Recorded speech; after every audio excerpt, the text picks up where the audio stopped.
I'm delighted to see that there is still interest in hearing about and discussing Egypt's future.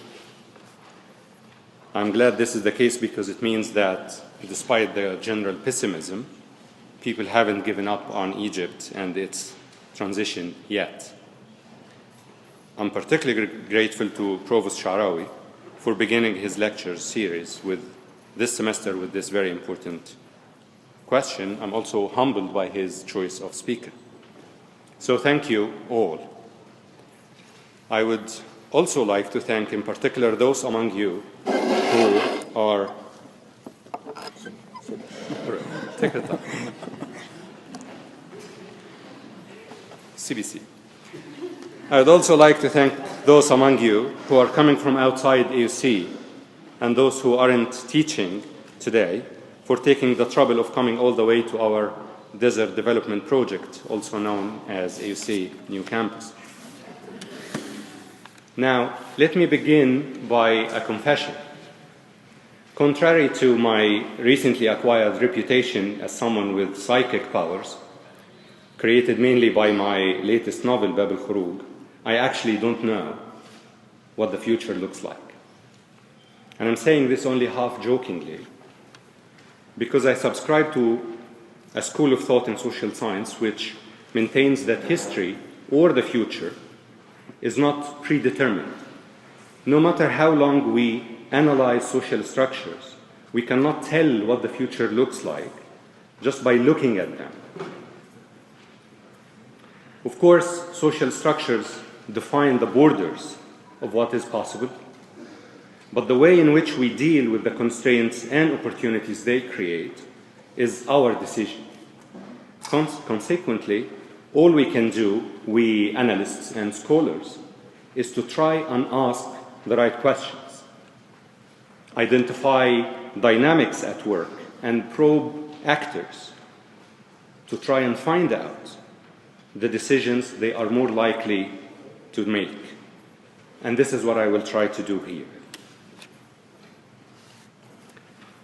As you know, Egypt is going through difficult times. A popular uprising 3 years ago stunned the world. Millions of Egyptians shattered the stereotype of backward, submissive Orientals. It turned out that the people of Egypt wanted the same things that the rest of the civilized world wants. It turned out that they have the strength and determination to stand up for their rights and to reclaim the most fundamental human value, freedom. And doing this with such dignity, peacefulness, creativity, and tolerance, Egyptians created a moment of greatness that surprised everyone, themselves included. But 3 years later, the scene looks grim. Images of Tahrir Square are almost painful to watch now. The moment of greatness subsided, leaving us with images of unspeakable violence and terrorism. Old and ugly practices and discourses returned. Today, almost everyone in Egypt is unhappy and pessimistic. The dreams of a new and democratic Egypt are shattered. The dreams of a modern Islamic revivalism are also shattered. And even the sense of security and stability that justified old authoritarianism is gone. Those who opposed democratization in the Arab world, those who claimed that Arabs were not ready for democracy, that we do not qualify for democracy, that we can only be ruled by autocracy, those are today displaying a sense of Schadenfreude, a big "we told you so." So what went wrong? And where all this is going? Well, I think what we have witnessed so far was somehow foreseeable. And I also think that the jury is still out on how it all ends. Let me use a metaphor of desert, drought, and rain. Egypt is mostly a desert, and for many decades we suffered a drought. Suddenly it rained, And as you know, when it rains, it pours. And in a country with little infrastructure for managing the rain, this resulted in mudslides. We are in the midst of mudslides now. And we're going most likely to stay in the mud for some time. But I'm fairly confident that we will eventually get out of this mud and that the sun will rise on a modern and democratic Egypt. Let me explain how we got in the mud, what I think the mud is, and why I am fairly confident that Egypt will get out of it. Scene 1, the mud. We know the main events that took place over those 3 years of transition. We might not agree on interpretations, but let me recap quickly the main stations along the way. 2011. Millions of people took to the streets in January demanding freedom and regime change. Clashes with police led to a near collapse of law and order. President Mubarak abdicated power and the military took over. The military announced a roadmap, parts of which were put to a referendum. Liberals and other Democrats, I shall call them the Democratic Bloc, opposed it. But the military and various Islamists, I shall call them the Islamist Bloc, pushed it forward. The military leadership gave itself presidential powers, scheduled legislative and presidential elections, and created a constitutional drafting process. This roadmap was implemented amid continued protests by the Democratic Bloc, pressure by the Islamist Bloc, and recurrent violence.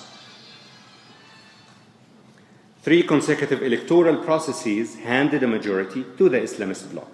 The constitution drafting process became a thorny issue. 2012, 30th of June. Morsi of the Muslim Brotherhood was sworn in as president. Less than 6 weeks later, he ousted the military leadership and unilaterally modified the constitutional framework of the transition, giving himself the authority to issue further constitutional decrees, which he did 3 months later, in November, when he issued another constitutional decree placing his decisions above judicial review, and thereby pushed a controversial constitutional draft to a referendum. Democrats cried foul, accusing the Muslim Brotherhood of hijacking the revolution and using the democratic transition to build a tyranny. Large protests took place. Islamists accused their rivals of opposing the will of the majority and conspiring with counter-revolutionary forces. The schism between the once allied blocs widened. Protests, violence, and harsh accusations dominated the political scene. 30th of June 2013, large protests took place demanding the removal of the Brotherhood from power and renewing calls for early elections. Unlike Mubarak, President Morsi refused to abdicate power. The military leadership, allied with the Democratic Bloc leaders, forced him out and announced a new roadmap for a new transition. Since then, unprecedented violence dominated the political scene. Security forces became the target for daily violent and terrorist attacks. Scores, controversial numbers, were shot dead by security forces. More unknown numbers were arrested. The transitional authorities declared the Muslim Brotherhood a terrorist organization. A new constitution was drafted and voted, replacing the Brotherhood drafted constitution. Quickly, a new schism is taking place between the Democratic Bloc and the state establishment. Presidential and legislative elections are scheduled for the summer in an atmosphere of mutual accusation, distrust, and violence. I'm sure that tens of other events, incidents, and accusations could be added to this quick recapitulation. I'm not questioning which ones deserve to be included or excluded. I'm not trying to assign blame on any party. I have my narrative, and I'm sure everyone else in this room has one.